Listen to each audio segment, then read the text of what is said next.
So to sort of put it into a synopsis, it damages and can kill neurons in your brain that create dopamine, which leads to too little dopamine, which then can lead to Parkinson's type symptoms where you cannot control your motor skills anymore. So that's directly how it works. And I have a great story, if you're up for it, about a dramatic case of how this can affect you. Okay. So in the 80s in California, of course, because all good drug stories start in California, there was a group of heroin addicts who came into the ER in a very short period of time, not just high from heroin, they actually had gotten Parkinson's overnight. And they had never seen this before. And they called it the night of the walking dead because these heroin addicts were coming in, they were crouched forward. If you've seen people with Parkinson's, you know, they slowly start to fold in on themselves and they get very rigid. And so they could hardly walk and they were very rigid coming into the ER. And it turned out it was from a bad batch of synthetic heroin that was using this chemical MPP, which turns into, when you heat it up, another chemical called MPTP, which then in your brain turns into something really terrible called MPP plus. And that is the agent that is in Paraquat that both induced the Parkinson's in those people overnight, but then can also, now that it's in an herbicide, induce Parkinson's in farm workers, people who live near crops that are dusted with Paraquat, that type of thing. So the farmers who use this will tell you that the reasons why. So I can give you some of the reasons why, and maybe Andrea might have some other ideas from her interaction with farmers as well. It enables no-till farming, which we know tilling is harmful over the long term, right? When you have winter weeds, they spray Paraquat over the winter weeds. It kills off the winter weeds. They don't have to till to get rid of the weeds. So that's one of the benefits that they say. When it hits the soil, it binds to clay. So it's not like glyphosate that then keeps going on and on and on. However, when it hits the plant, it is long lasting. So depending on how people want to argue this, whether it's safe or not, they'll say, oh, well, once it hits the soil, it only harms the plant where it touches. You know, it's not like glyphosate, doesn't go through the entire plant, and that's true. And it's not water soluble like glyphosate is, so it doesn't spread in streams the same way, but it is fat soluble, which is why it really likes your brain. And the residue does stick around there. I was just reading a story about, or a study actually, about chickpeas, and chickpeas take a long time to mature. So like 40 to 60 days. And so they can really end up crowding out crops that you're planting later if they don't harvest in time because your season has been extended. And so they were using Paraquat on chickpeas, but they found that the level that they needed to put on them in order to stop, be able to harvest faster was actually leaving residue on the chickpeas that then people would eat.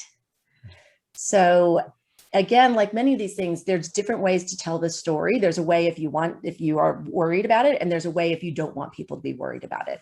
I mean, I think it's very poignant that we're speaking about this 16 months into this pandemic, because I think the perfect analogy is that we want to trust our government. We want to trust policymakers to make good decisions for us. And we could get into so many details about why that works or why that doesn't work. But like in Ontario, for instance, watching how our policymakers have decided to proceed in the past 15, 16 months, it really does indicate to us that I don't think we can trust the government to look after our health and the government to make good policy decisions, because there's so many stakeholders.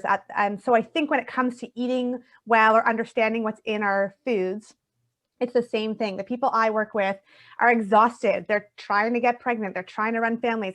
They don't have the time to go through all the details about what they're eating. And they would get overwhelmed if they heard every story, like you said, 1,000 stories. And I agree. And so it's all about this modern life that we've been sold to live, which is sort of like a capitalism thing, and that we have to be doing a million things.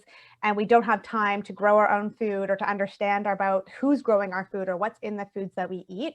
So I think of it as this big picture issue. That's just the structure in which we live in urban environments, in big cities.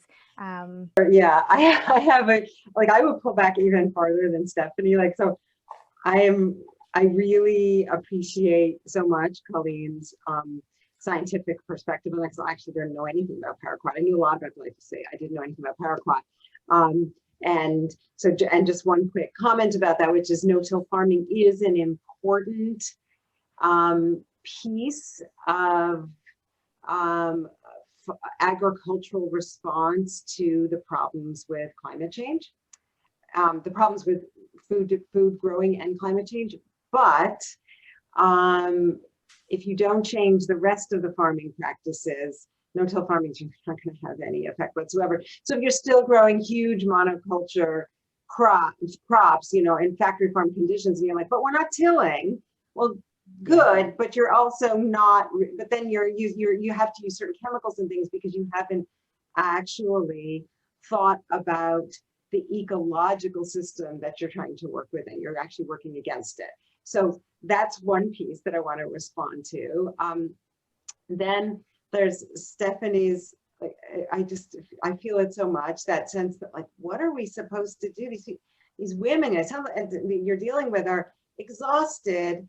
They need food to eat. They don't want to have to investigate every little thing. They're stuck in a system that is harming them and harming everything around them and making it hard for them to get pregnant on top of everything else.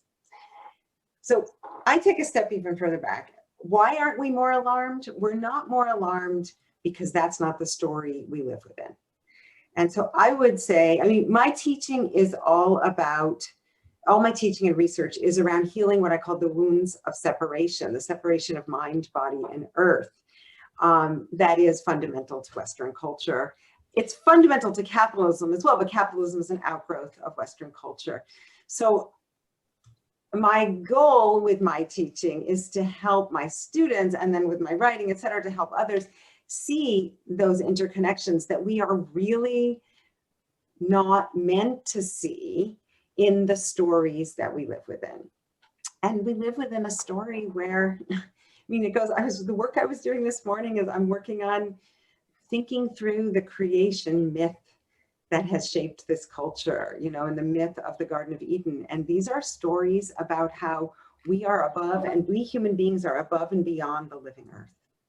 And we are designed by God to dominate the living earth. Now you could say we're not religious, we're secular folks. It doesn't matter. We all live within this because this is the world of Enlightenment liberalism. This is the world of the scientific method.